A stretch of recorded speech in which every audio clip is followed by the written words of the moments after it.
Before we get into the video, could everyone please subscribe to my Endless Diary Tales channel? Thank you so much. The ceiling lights buzzed above me, pale, sterile, unforgiving. I remember the cold more than the pain, the way it settled into my skin, how the thin hospital blanket felt like paper.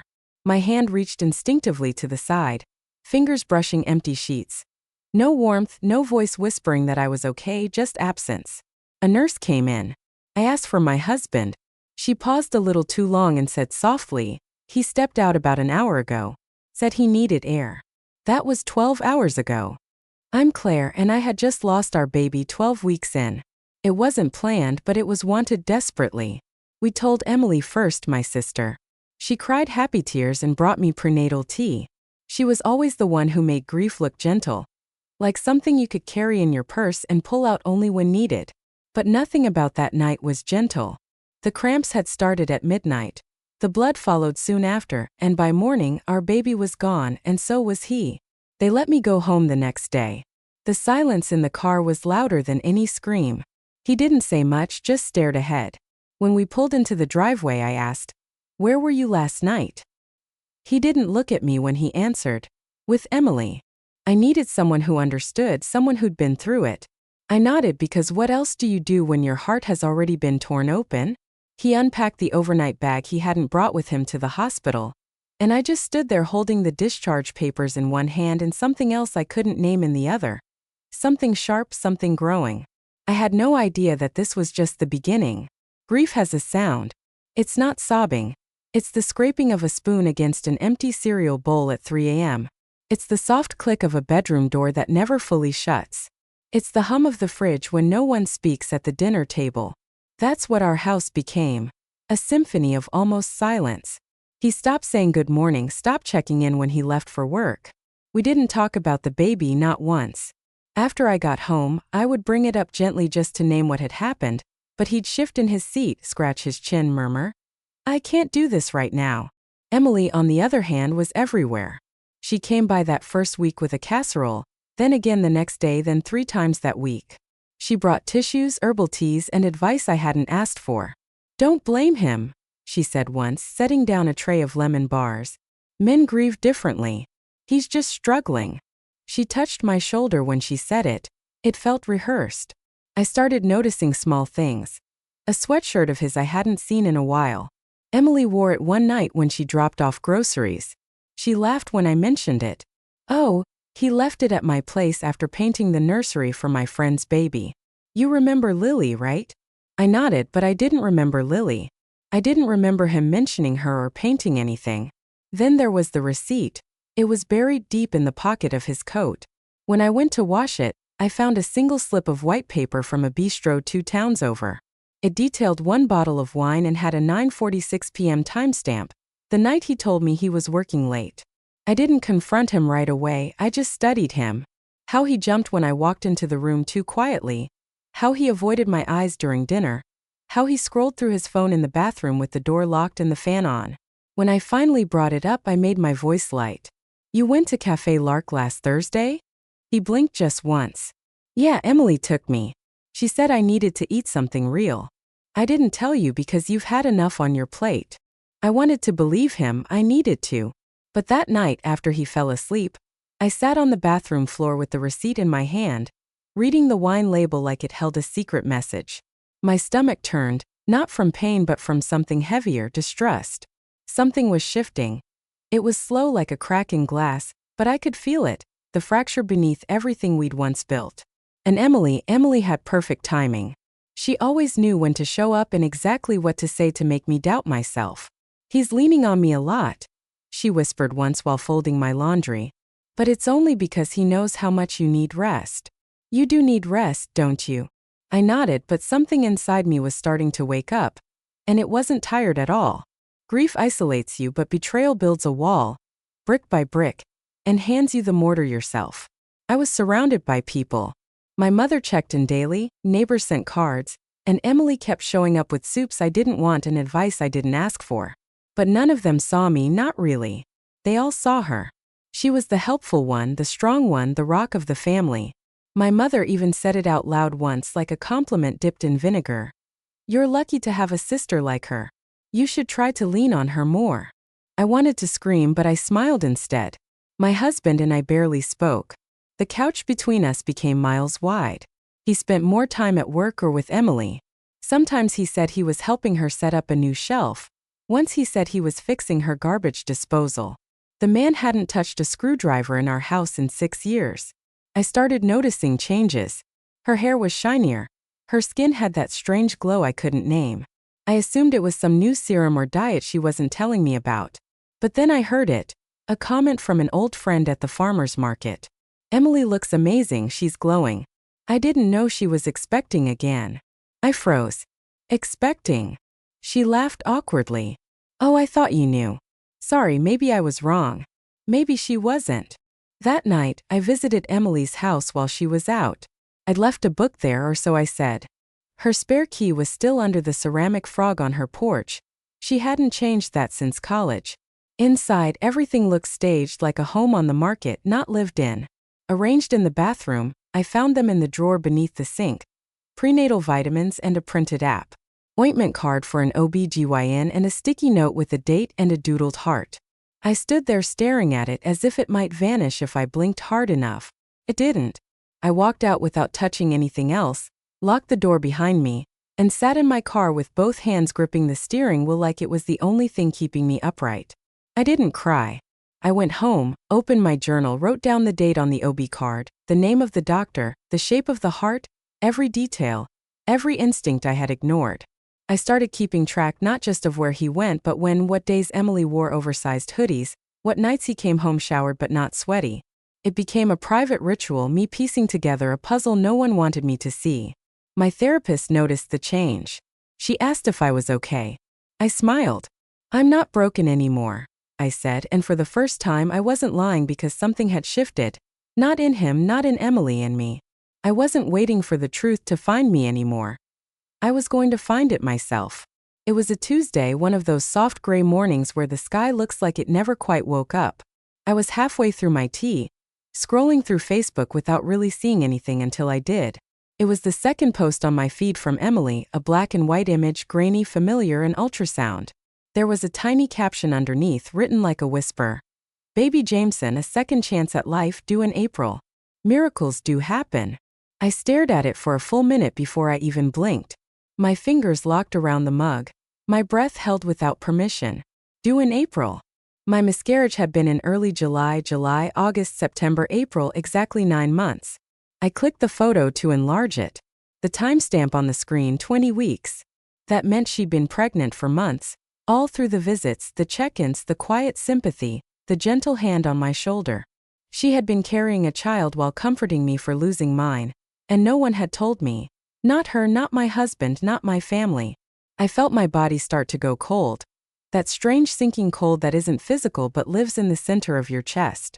I stood up too fast, knocking the tea onto the floor. It spread like a slow dark stain, too symbolic to ignore. I grabbed my keys. I don't know where I thought I was going. I just needed to move, to breathe, to not scream in a house filled with ghosts. He hadn't come home the night before. Said he was helping Emily organize her garage.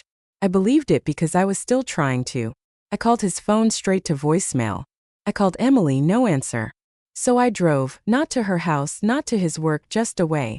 To the lake we used to go to before we got married.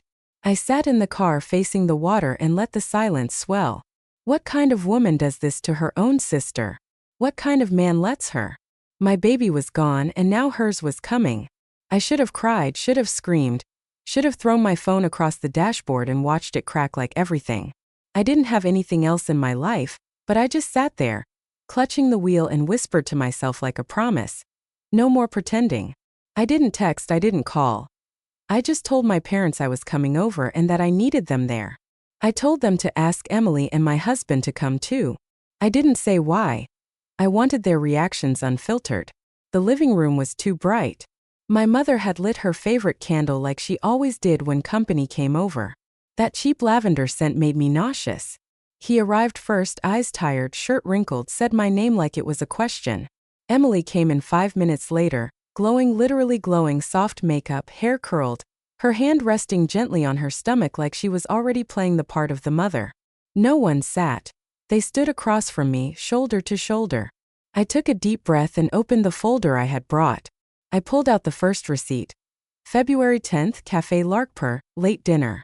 You said you were working. No answer. Next, a screenshot of Emily's OB appointment reminder. 20 weeks. Do the math. Still silence. Then I slid across a photo I had printed from Facebook, the ultrasound. I tapped the due date written in the corner. April 15th. I lost our baby in July, I said. This was conceived the same month. That's when Emily opened her mouth. It wasn't planned, she whispered. We were grieving. We didn't mean for it to happen. He finally looked at me. You shut down, he said. You wouldn't let me in. I didn't know how to reach you anymore. I stared at both of them, their faces full of guilt but no real shame. Then I pulled out the last card, my ace. A printed screenshot from a message Emily had accidentally sent to the family group chat. She had deleted it seconds later, but not before I captured it. Let her think she lost everything while we build ours. Gasps. My mother's hands flew to her mouth. My father just closed his eyes and shook his head like he was trying to erase the image from his mind. Emily stammered. That's not what I meant. My mother cut her off. You don't speak now. Her voice was low, cold, shaking. You are not my daughter. Emily blinked like she hadn't expected that part. I looked at my husband. You had a choice, I said. And every single time you chose her. He opened his mouth, closed it again. No one defended them, not this time. I left the folder on the coffee table and walked out without another word. As I reached the door, I heard my father say, she was the one grieving. You just made it worse. That night I didn't cry. I slept in my own bed in a quiet apartment I had signed the lease for 2 days earlier. My bags were already packed. The confrontation wasn't just about catching them. It was about closing the door and locking it behind me. 2 days after the confrontation, I made the post. Not out of spite, not even out of anger. I made it because truth left to rot in silence starts to stink. And I refused to carry the smell any longer. It was short, just 3 images.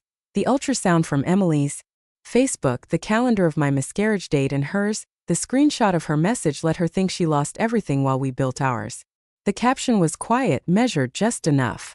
This is how my husband grieved the loss of our child with my sister while I was still bleeding. I stayed silent for months, but silence doesn't heal. It hides. I posted it in a private women's group first, the kind where the moderators are fierce and protective and know the weight of betrayal. But within an hour it had over 4,000 likes. Then it spread. Screenshots floated out, my inbox exploded, and then came the fallout. Emily worked as a teacher at the local high school. Small town, big gossip. Parents started calling the school board. One even sent in a printed copy of the Facebook post with a handwritten note. This woman shouldn't be near children if this is how she treats her own family. She was put on administrative leave by the end of the week, pending review, but we both knew her reputation wasn't coming back. My husband, ex-husband I should say, tried texting me. First it was guilt. You humiliated her, she's pregnant for God's sake. Then pleading. We can fix this, I never stopped loving you. Then anger. You're turning people against us. You want everyone to hate me. I didn't respond to any of them.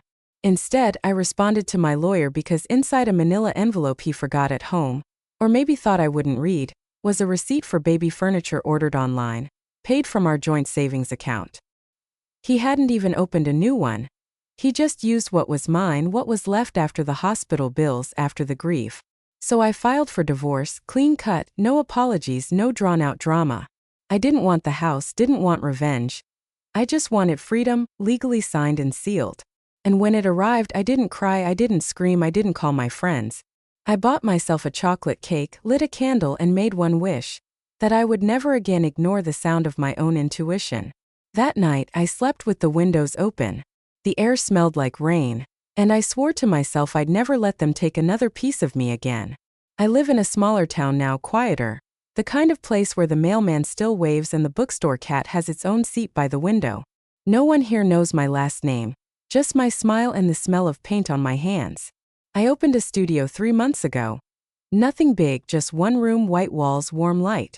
I call it Second Bloom. It's for women like me, women who've lost something or someone or themselves along the way. We don't talk about pain right away, we paint first. We let our hands move before our mouths do. Last week, a woman came in, maybe in her early 40s. She said she hadn't picked up a brush since high school. She looked like she hadn't exhaled in years. She chose the seat near the window and painted a heart, cracked, uneven, jagged down the middle. Then she stared at it like it had betrayed her. She asked me, "Do the cracks ever stop showing?" I told her the truth. No, but one day they stop hurting and eventually they start to shine. That's something grief teaches you. It doesn't leave. It just changes shape like water. It finds the cracks in you and carves out space. But that space doesn't stay hollow forever. Sometimes it fills with art, or peace, or silence that doesn't ache anymore. Sometimes it fills with you. Emily still lives back home. I hear whispers. She never went back to teaching. He's with her, of course he is. Maybe they're happy. Maybe they pretend they are. I don't think about them much. When I do, it's only to remind myself what I survived, what I rebuilt, what they'll never be able to take from me. Again, people think the worst part is the betrayal. It's not. It's waking up every day wondering if it was you. If you missed something, if you weren't enough. And then one day you stop wondering because you realize you weren't the one who broke it. You were the one who survived it.